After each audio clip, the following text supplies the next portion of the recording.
ఏంటి సార్, ఇక్కడికి తీసుకొచ్చి రోడ్డు మీద ఆపారు? నేను నీకు అప్పచెప్పబోయే పని ఇక్కడుంది కాబట్టి. ఇంతకీ నేనేం చేయాలి సార్? ఆ ఇల్లు చూడు. ఆ ఇంటిని నువ్వు జాగ్రత్తగా గమనించాలి. ఓస్, ఇంతేనా?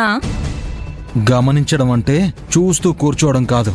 ఆ ఇంటికి ఎవరొస్తున్నారు, ఎవరు వెళ్తున్నారని గమనించాలి. సరే సార్.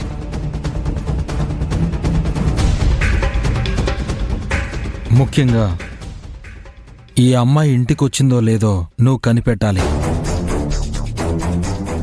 ఎవరు సార్ ఈ అమ్మాయి? తన పేరు అభి. ఇది చచ్చిపోయిందేమో అని కొందరు నమ్ముతున్నారు, కానీ బ్రతికే ఉందని నా నమ్మకం. ఆ అమ్మాయి బ్రతికే ఉంటే ఖచ్చితంగా ఇంటికి వస్తుంది. ఈ ఇంటికి ఎందుకు వస్తుంది సార్? ఎందుకంటే ఆ అమ్మాయిని కన్న తల్లిదండ్రులు ఈ ఇంట్లోనే ఉంటున్నారు కాబట్టి. ఓహో, అభి గాని బ్రతికే ఉంటే మళ్ళీ ఏదో ఒక విధంగా మాయమాటలు చెప్పి వాళ్ళ అత్తగారింట్లో ఎంటర్ అవుతుంది. ఏదో ఒక విధంగా మళ్ళీ అందరినీ లోబరుచుకుని తన స్థానాన్ని అక్కడ శాశ్వతం చేసుకుంటుంది. అలా జరగకూడదు. ఎందుకు అలా జరగకూడదు? ఎందుకంటే నేను అభిని పెళ్లి చేసుకోవాలనుకుంటున్నాను కాబట్టి, దాని మెడలో తాళి కట్టాలి అనుకుంటున్నాను కాబట్టి. ఆల్రెడీ పెళ్ళైపోయిన అమ్మాయిని పెళ్లి చేసుకోవడం ఎందుకు సార్? పనికి మన ప్రశ్నలతో నన్ను చావగొట్టమాకు. అవన్నీ నీకు అనవసరం. ఆ అమ్మాయిని నేను పెళ్లి చేసుకోవాలి, అంతే. Okay sir. ఇప్పుడు చెప్పు, ఆ అభి ఒకవేళ ఇంటికొస్తే నువ్వేం చేస్తావు? ఏం చేయాలి సార్? పిచ్చి మొహమా, అభి గాని ఇంటికొస్తే నాకు వెంటనే కాల్ చేసి చెప్పాలి, అర్థమైందా? సరే సార్. ఎందుకు సార్ అంత ఫైర్ అవుతారు? ఫోన్ కాలే కదా, నేను చేస్తాను, మీరు వెళ్ళండి. జాగ్రత్త.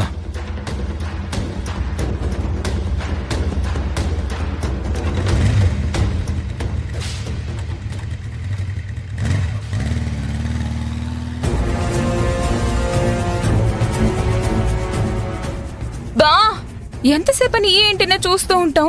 4 రీల్స్ చేస్తే 4 ఫాలోవర్స్ అన్న పెరుగుతారు కదా.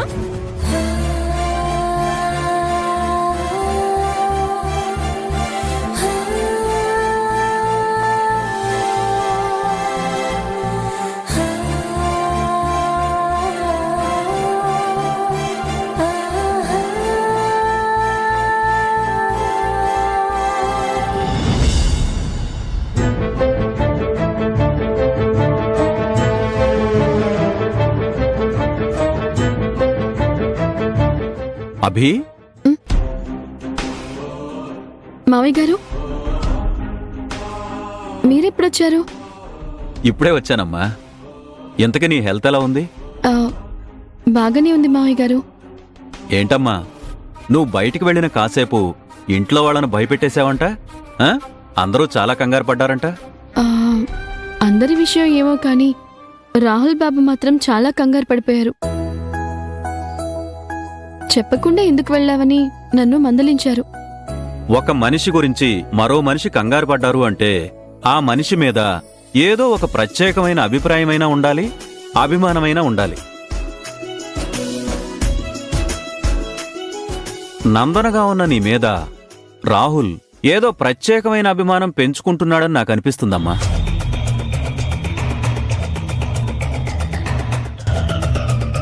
ప్రత్యేకమైన అభిమానం అంటే? ప్రత్యేకమైన అభిమానం అంటే నిన్ను ప్రత్యేకంగా ఇష్టపడడం, లేదా అందరికంటే నీకు ఎక్కువ విలువివ్వడం. ఈ మాత్రం దానికే రాహుల్ బాబు ప్రత్యేకంగా నన్ను ఇష్టపడుతున్నారని మీరెలా అనుకుంటున్నారు మావయ్య గారు? అభి, విరబూసిన మల్లెపూల వాసన ఎవ్వరూ బంధించలేరభి. అలాగే ఒక మనిషిలో మరొక మనిషి మీద ప్రత్యేకమైన అభిమానం, ఇష్టం ఉంటే వాటిని ఎవ్వరూ దాచలేరమ్మా. అభిమానించే వ్యక్తుల గురించి వాళ్ళు ఎక్కువగా ఆలోచిస్తారు. వాళ్ళు కాసేపు కనిపించకపోయేసరికి కంగారు పడిపోతారు. వాళ్ళకేమైనా అయితే తట్టుకోలేనంత బాధపడతారు. నువ్వు కాసేపు కనిపించకపోయేసరికి రాహుల్ అంత హడావుడి చేశాడు అంటే వాడికి నీ మీద ప్రత్యేకమైన ఇష్టం ఏమీ లేదంటావా?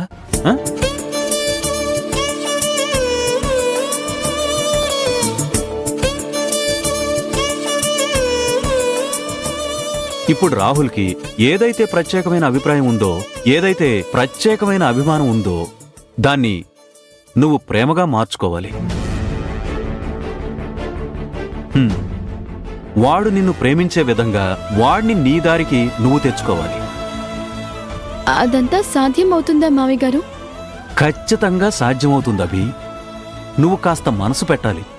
నువ్వు కాస్త ప్రత్యేకమైన దృష్టి పెట్టాలి. ఎందుకంటే మనసులో ఉన్న అభిమానం బయట పెట్టడానికి వాడికి అవకాశం ఉండకపోవచ్చు, బయటకు చెప్పడానికి ధైర్యం చాలకపోవచ్చు. ఆ ధైర్యం వాడికి వచ్చే విధంగా నువ్వే వాడికి కొంచెం చనువివ్వాలమ్మా. నువ్వే వాడిని దగ్గర చేసుకోవాలి.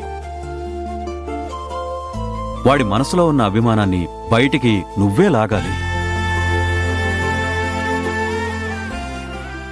ఎప్పుడూ అలవాట్లేని పనులే చేయమంటున్నారు. అంతా మీరనుకున్నట్టే జరిగితే పర్వాలేదు, కానీ అటూ ఇటూ అయితే మాత్రం మన ప్రయోగం ఒక ప్రమాదంలా మారుతుంది మావయ్య గారు. మావయ్య గారు అని పిలిచినట్టు అనిపించిందేంటి? ఇక్కడ పెద్దనాన్నని ఎవరు మావయ్య గారు అని పిలుస్తున్నారు? ఈ రూమ్లో ఉండేది నందన. నందన పెద్దనాన్నని మావయ్య గారు అని ఎందుకు పిలుస్తుంది? నేను మళ్ళీ కాల్ చేస్తాను.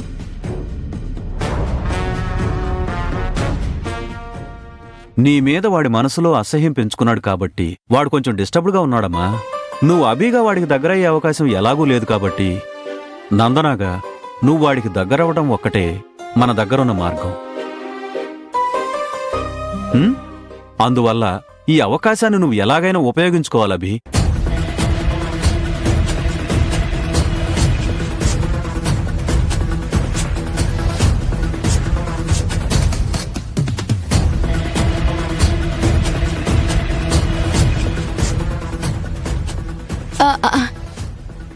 అంకుల్, నా హెల్త్ ఇప్పుడు ఓకే. మీరు అనవసరంగా కంగారు పడకండి. ఏంటమ్మా?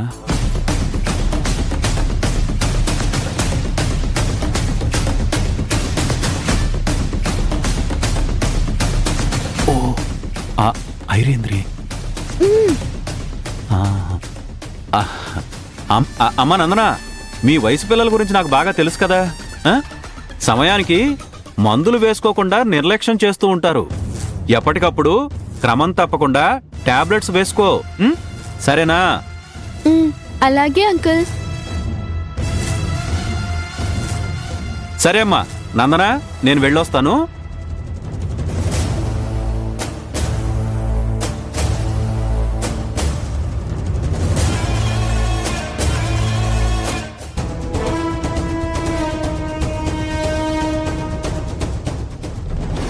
ఐరేంద్రి, నువ్వేంటమ్మా ఇక్కడ?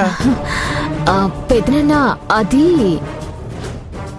ఏదో రహస్యాలు వింటున్నట్టు నువ్విక్కడేం చేస్తున్నావు?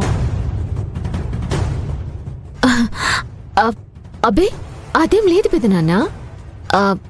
ఇలా వెళ్తుంటే మీ గొంతు వినిపించింది. ఊరు నుండి ఎప్పుడొచ్చారా పలకరిద్దామని ఇక్కడే ఆగాను, అంతే.